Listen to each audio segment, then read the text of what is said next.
Persiapan asesmen nasional berbasis komputer di SD Negeri Kota Baru, Kecamatan Dayakolot, Kabupaten Bandung, Jawa Barat berjalan baik dan kondusif. Sekolah menyiapkan perangkat komputer serta laptop dan perlengkapan lainnya. SD Negeri Kota Baru melaksanakan ANBK mandiri dan peserta sejumlah 30 siswa. Kepala Sekolah SD Negeri Kota Baru, Oyo Suryana, mengatakan ANBK tahun 2022 agar dapat berjalan dengan lancar. Untuk tahun ini dengan ucapan Bismillahirrahmanirrahim, la haula wala quwata illa billah, SD Negeri Kota Baru insya Allah akan melaksanakan ANBK secara mandiri. Sebagaimana tahun yang lalu SD Kota Baru masih menumpang ke sekolah lain, tapi dengan berbagai upaya insya Allah kita bisa melaksanakan ANBK secara mandiri dan ditumpangi.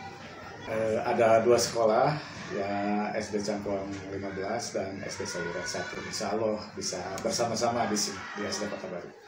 Dari petunjuk dari pemerintah juga optimis ANBK bahwa yang ikut simulasi ANBK itu sebanyak 30 siswa dan 5 siswa cadangan.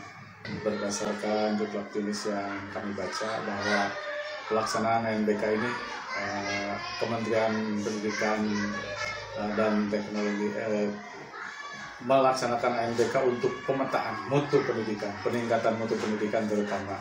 Jadi akan dipetakan bagaimana kualitas suatu sekolah akan tergambar dari hasil ANBK ini, karena hasil ANBK ini akan menjadi salah satu poin dalam mutu pendidikan. Jadi selain pelaksanaan ANBK, asesmen kompetensi minimum, juga survei terhadap ibu bapak guru.